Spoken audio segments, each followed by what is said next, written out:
Hello, everybody. The Nameless Narcissist here once again. A simple man diagnosed with NPD, trying to talk about the stuff that goes on in my head and the nuances of narcissistic personality disorder. If you like this video, please like, comment, and subscribe. But keep in mind, I'm no clinician, so I can only speak to my own experiences.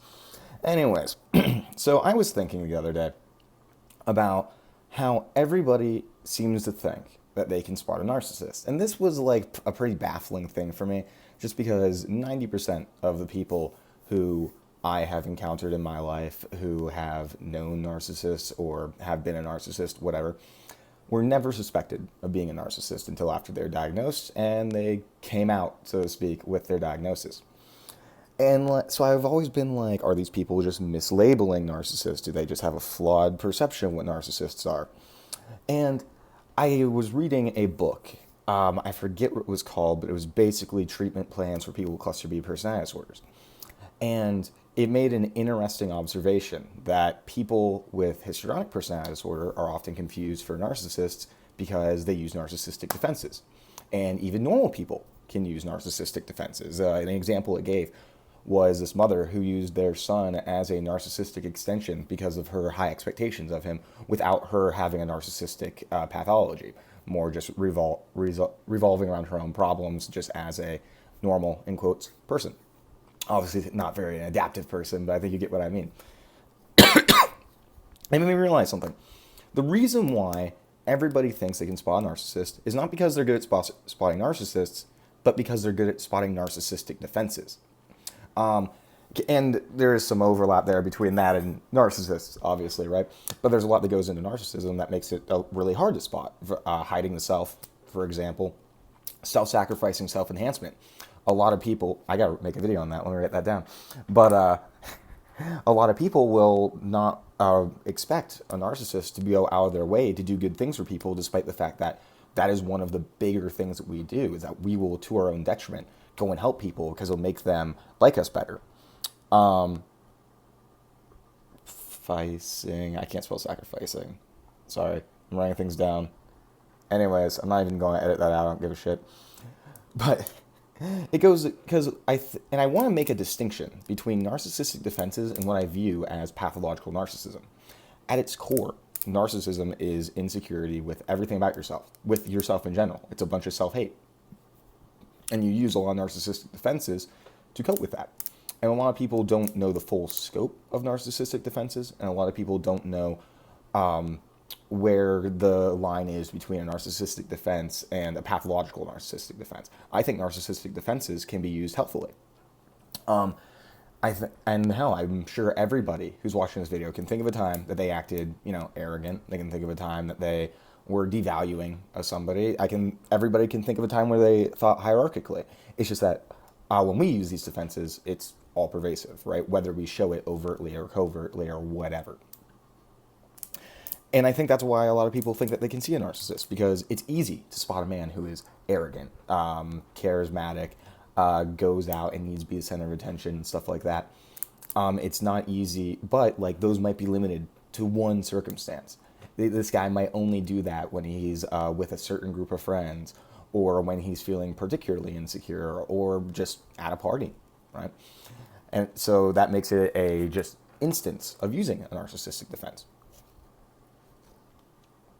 Which is why I think we need to distinguish between these defenses and then what the core of narcissism is and what it means to be a pathological narcissist. A pathological narcissist is somebody who deep down, at least, hates themselves. They go through self-esteem fluctuations. Again, they hide the self pathologically.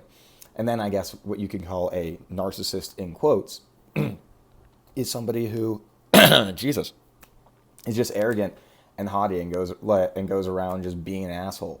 You can kind of compare this also with psychopathy. They are genuinely grandiose. They think they think they're better than everybody, and they genuinely believe it. They don't need your affirmation. They don't need your admiration. They don't care. They'll take whatever they want if they're one of the more shitty ones. And it's just not even relevant to need to prop up any false self, so to speak, because there is no false self. It's just who they are. Just who they are is grandiose. A lot of people can look at that and be like, oh, that guy's acting narcissistically. And yes, he is. But that's not a narcissist. I hope this is making sense. This is a little crazy. I'm kind of off my ADHD meds, which is making this video incredibly difficult for me. I hope I can fix that eventually if my psychiatrist stops ghosting me. And I think we need to make this distinction between narcissists in quotes and then narcissists who are pathologically narcissistic, who suffer, who have this emotional liability, who are neurotic. Because if there is somebody who, from the outside, and this is the issue with DSM, we only look at the external behaviors, right? We don't look at the internal landscape of these people. So a person who is just completely normal, has no distress, but acts narcissistically, will be labeled the same as somebody who is fragile self-esteem, who fucking hates themselves, who hides themselves, who is genuinely suffering. Those people will be labeled the same goddamn thing because the DSM doesn't distinguish between that internal experience. The only differences might be one of those guys one of them has the need for admiration, the other doesn't. And keep in mind, the most common, and this may surprise a lot of people, the most common symptom of narcissistic personality disorder is the need for admiration. It's also the most stable one. Even after remission, going through remission, people who are pathologically narcissistic, that is the least likely symptom to go away. They're still going to need that external validation. And it does tie into the fact that everybody forgets that the only things that people kind of associate with narcissism is lack of empathy and interpersonal exploitation. I can't tell you how many times I've seen people say, the core of narcissism is lack of empathy. It's fucking not at all. Only 44% of narcissists lack empathy. And think about that for a second. One of the biggest things anybody talks about with narcissism is lack of empathy. Only 44% of us lack empathy.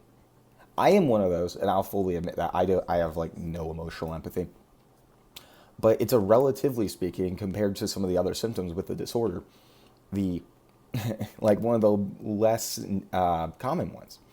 And people view that as a core of it. And it's just this flawed conception of what a pathological narcissist is, and then acting narcissistically. Also, keep in mind that when you go through remission, the most common trait to go away is interpersonal exploitation. Neurotypicals can have normal people in quotes. I use neurotypicals on accident just because in the communities it's used a lot. But they can have lack of empathy too. You can be both lacking empathy and be interpersonally exploitative and be not a narcissist. And I think a lot of us can agree that there's a lot of people like that out there who only do those two things and they're fucking assholes, but that doesn't mean they have a pathology. It just means that they're assholes. Not everybody who abuses other people, obviously, is a narcissist. If you watch my videos, I hope you have gathered that much already. It's very interesting to think about the difference between the public conception of what a narcissist is and then what a real narcissist is. And this is one of the reasons I kind of think that narcissism kind of needs to be rebranded under a different name, just because there's no way for most of these people to get help because they're so easily confused with somebody who is just an ass. Because we're so good at hiding ourselves and making us look like assholes a lot of the times. Not all of us, of course, but, you know. Oh my God, I don't even know what we'd call it though. Best person ever disorder. There we go.